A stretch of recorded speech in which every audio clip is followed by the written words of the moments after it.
awali pagi hari dengan bismillah. Semoga hari ini banyak kebaikan menghampiri kita. Diberikan kesehatan yang baik, kesempatan yang baik, kabar baik, rezeki terbaik, dan semua hal terbaik yang kita butuhkan. Dan semoga Allah mempermudahkan urusan kita, memperlancarkan perjalanan kita tanpa hambatan apapun. Serta semoga kita pun selalu istiqomah di jalan Allah, dan apapun yang kita dapatkan hari ini, semoga menjadi berkah. Ya Rob, lindungilah kami dan keluarga kami, serta karunikanlah kami hati yang selalu bersyukur, lisan yang selalu terjaga, hati yang selalu bersih, dan jiwa yang selalu tenang. Assalamualaikum warahmatullahi wabarakatuh. Halo teman-teman, jumpa lagi di channel YouTube Vina Sweet. Nah, di sini saya akan membacakan testimoni sholawat tentang kisah keajaiban sholawat.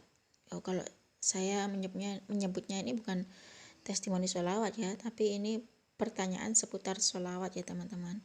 Nah, di sini kan ada yang tanya ya, kenapa ya aku udah sholawat Syajaratul Nuqut atau sholawat pohon uang kok belum dikabul gitu. Aku udah sholawatan ini itu kok tetap aja gak dikabul-kabul. Nah, kenapa sih kita itu enggak istilahnya itu terpikir untuk ada sabar, ada pinginnya tuh kita tuh yang instan saja dalam mengamalkan sholawat, terutama sholawat yang berkaitan tentang penarik rezeki itu ya. Saat kita menginginkan keajaiban sholawat itu datang, maka yang harus kita perhatikan adalah kita harus butuh Allah ya teman-teman. Nah, di sini sholawat yang jadi pertanyaan tadi kan adalah sholawat Syajaratul Nuqut atau sholawat pohon uang ya teman-teman. Nah, di sini akan kita bahas dikit tipis-tipis aja ya teman-teman.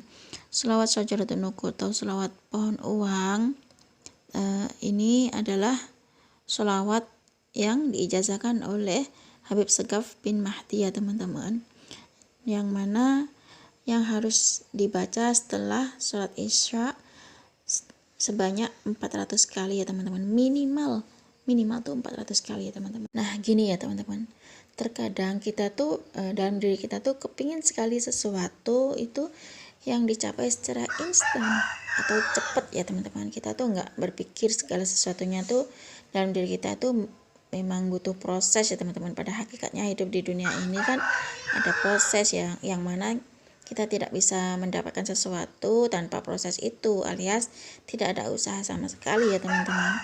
Nah, seperti yang bim salah bim ada kedabra gitu. Lalu kita mendapatkan keinginan apa yang kita inginkan dengan cepat, saat itu juga tercapai, dan nggak bisa seperti itu ya teman-teman. Kita harus sabar, semuanya tuh harus ada usaha, dan semuanya tuh harus ada ikhtiar ya teman-teman. Nah, yang paling penting adalah yaitu istiqomah ya teman-teman, atau rutin atau teratur ya teman-teman dalam mengamalkan sholawat ini ya teman-teman. Nah, salah satunya yaitu kenapa kita harus menjadi satu permasalahan dalam diri kita ya teman-teman, mengamalkan sholawat ini, terutama sholawat Syajaratul Nuqut yang kita bahas, yang menjadi pertanyaan tadi, yang sering dijadikan pertanyaan oleh para teman-teman kita ya teman-teman. Nah, kenapa sih banyak orang yang kepinginnya tuh instan itu nggak ada rasa sabar itu dalam mengamalkan sholawat, terutama sholawat yang berkaitan dengan penarik rezeki gitu ya teman-teman. Nah, yang pertama itu kita tuh harus melakukan membaca sholawat ini, yang harus kita pahami bahwasanya itu sholawat adalah kalimat yang mana di dalamnya itu adalah doa-doa ya teman-teman, yang kita peruntukkan untuk sanjungan kita kepada baginda Nabi Muhammad SAW ya teman-teman. Karena yang pertama itu adalah kita itu butuh sama Allah ya teman-teman. Nah, yang mana perintah Allah pun langsung diberikan di dalam Al-Quranul Karim, innallaha wa malaikatahu yusholluna 'alan nabi, gitu ya teman-teman. Ya ayyuhalladzina amanu shollu 'alaihi wasallimu taslima. Sesungguhnya Allah dan para malaikatnya itu bersolawat. Kita sebagai orang yang beriman itu dipanggil oleh Allah, ya ayyuhalladzina amanu, itu ya teman-teman, shollu 'alaihi wasallimu taslima. Nah, kenapa di situ ya Allah gunakan kata ya ayyuhalladzina amanu, hai orang-orang yang beriman. Nah, karena orang yang beriman itu orang yang punya keyakinan, yang memiliki iktikad yang tinggi terhadap Allah. Ia yakin bahwa sholawat ini mampu memberikan banyak sekali manfaat dan mampu memberikan banyak faedahnya.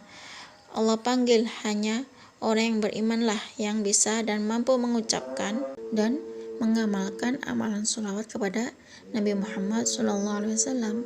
Sholawat itu ya kalimat yang cukup pendek dan sangat sederhana, dan orang awam pun kalau dibacakan disuruh menghafalkan sholawat pasti bisa ya. Ada yang seperti sallallahu alaihi Muhammad, sallallahu alaihi Muhammad, sallallahu alaihi Muhammad, atau sallallahu alaihi wasallam, sebagaimana yang telah dikeluarkan di video-video atau di YouTube ya teman-teman. Banyak orang yang bisa, meskipun orang awam pun tuh pasti bisa baca sholawat ya teman-teman. Nah, di sini dilanjutkan seperti yang Allahumma sholli ala sayyidina Muhammad wa ala ali sayyidina Muhammad. Banyak sekali versinya ya teman-teman, versi sholawat maupun dilantunkan maupun enggak dilantunkan tuh terserah ya teman-teman. Yang penting kita rutin baca sholawat ya teman-teman. Yang bisa kita baca tuh tergantung bagaimana kita maunya ya teman-teman. Nah, makanya disitulah dimana Allah menyuruh orang yang beriman untuk melantunkan sholawat. Makanya sholawat yang kita baca, sholawat yang kita keluarkan itu lanjutkan bukan hanya sekedar untuk melantunkan saja melalui sekitar kita ya teman-teman, tapi bagaimana kalau kita jadikan itu sebagai amalan rutinitas, kita tanamkan dalam hati kita bahwa sholawat ini mampu memberikan banyak manfaat untuk kita, terutama manfaat untuk di akhirat kelak ya teman-teman ya. Kita mendapatkan syafaatnya baginda Nabi Muhammad SAW kelak. Baik itu yang pertama. Yang pertama yaitu butuh Allah. Dan yang kedua, saat kita menginginkan keajaiban sholawat itu datang ini, maka kita harus yang harus kita perhatikan adalah ayo kita butuh Allah. Kenapa sih kita harus butuh Allah? Karena Allah adalah tempat di mana kita meminta dan memohon kepada Allah ya. Seperti dalam Al-Qur'an suratul Fatihah, iyyaka na'budu wa iyyaka nasta'in. Jadi coba kita rubah mindset kita bahwasanya apa yang ada di dalam diri kita, dalam pikiran kita, di dalam hati kita yakinkan sholawat akan memberikan banyak keajaiban, sehingga dengan wasilah sholawat yang kita baca akan memberikan efek yang baik dalam hidup kita ya teman-teman. Makanya tuh di sini kita sering banyak sekali para ulama, para ustadzah, para habaib, para syekh, para wali menjelaskan tentang keajaiban sholawat ya teman-teman. Makanya coba kita tanamkan dalam hati kita, memohon kepada Allah untuk kita bisa istiqomah dalam merutinkan membaca sholawat. Apa yang kita hajatkan melalui wasilah sholawat itu menjadi satu sumber di mana sumber rezeki itu mengalir pada kita. Makanya keajaiban sholawat yang perlu kita ingin capai, yang perlu kita ingin raih adalah kita butuh Allah di mana tempat kita meminta. Makanya kita sudah butuh Allah, pakai apa ya yang terjadi?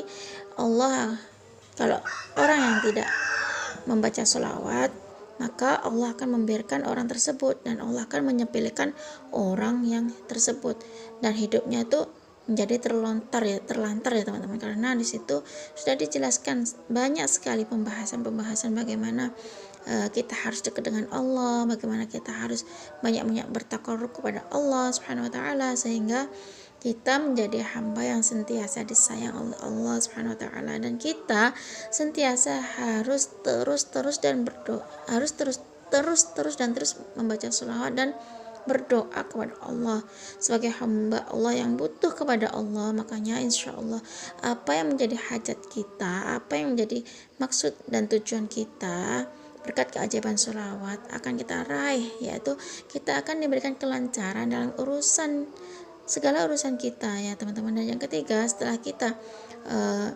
memfokuskan diri kita berharap kepada Allah, yang paling penting adalah tetap tetap dan terus mencintai Nabi Muhammad SAW selaku hamba Allah yang dipilih, selaku hamba Allah yang menjadi kekasih Allah, yakni dengan bentuk rasa cinta kita kepada baginda Nabi Muhammad SAW.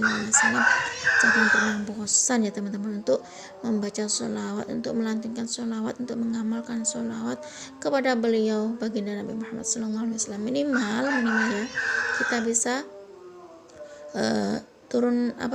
melantunkan sholawat Jibril yang sallallahu alaihi Muhammad itu aja ya teman-teman ya. Kalau mungkin belum bisa baca sholawat Syajaratul Nuqut atau sholawat munjiat ya teman-teman, sebenarnya gampang mengamalkan sholawat Syajaratul Nuqut seperti Allahumma sholli ala sayyidina Muhammad wa ala ali sayyidina Muhammad, itu gampang ya teman-teman. Yang penting itu apa, jangan pernah bosan, terus tetap istiqomah dalam melantunkan sholawat kepada baginda Nabi Muhammad SAW itu ya teman-teman. Nah, hal ini sudah dijalankan dan kita yakinkan kita akan melekat dalam hati kita, insya Allah keajaiban sholawat itu datang pada kita dan terjadi pada diri kita ya teman-teman. Kalau kita mencari kebenaran tentang isi sholawat, artinya dengan penuh istiqomah, dengan banyak mendengarkan nasihat-nasihat para ulama, para habaib, para kiai tentang keistimewaan dan keistimewaan sholawat dan keajaiban sholawat, di situ kita istiqomahkan untuk terus dan tetap terus mengamalkan sholawat ya teman-teman, terutama sholawat yang jadi pertanyaan teman-teman kita tadi, yakni sholawat Syajaratul Nuqut. Sering mengamalkan sholawat Syajaratul Nuqut atau sholawat pohon uang setelah sholat isya sebanyak 400 kali yang diijazahkan oleh Habib Segaf bin Mahdi ya teman-teman. Nah, di sini kita bisa mengamalkan sholawat pohon uang atau Syajaratul Nuqut ini sebanyak 400 kali. Itu nanti hasilnya akan dahsyat. Hasilnya sholawat itu nanti akan dahsyat, bisa merubah hidup kita yang tadinya susah itu insya Allah menjadi senang. Jadi intinya yang pertama kita butuh dengan Allah, dan jadikan sholawat sebagai pemanis kita, sebagai amalia hiburan kita, sebagai ihdalu surur saat kita merasa gundah, bete dan lain sebagainya ya teman-teman. Dan yang terakhir yaitu jangan pernah sungkan atau jangan pernah berhenti setiap di kapanpun, saat apapun kita tuh berada dalam aktivitas apapun ya, kita sentiasa bersolawat kepada Nabi Muhammad SAW ya teman-teman. Karena jika kita tahu tentang makna solawat dan keajaiban solawat, di situ akan kita temukan kebenaran dan kita akan merasakan perubahan hidup yang sangat drastis setelah kita mengamalkan solawat. Insya Allah apa yang kita istiqomahkan, Allah akan berikan jalan keluar, akan Allah berikan solusi yang terbaik sehingga kita menjadi hamba-hamba Allah yang mampu menjaga dan mengamalkan sholawat ya teman-teman. Cukup segini aja ya teman-teman yang bisa saya sharing. Semoga kisah testimoni itu tadi bisa menginspirasi kita semua. Semakin banyak kita bersolawat, maka semakin banyak berkah yang kita dapat. Wassalamualaikum warahmatullahi wabarakatuh.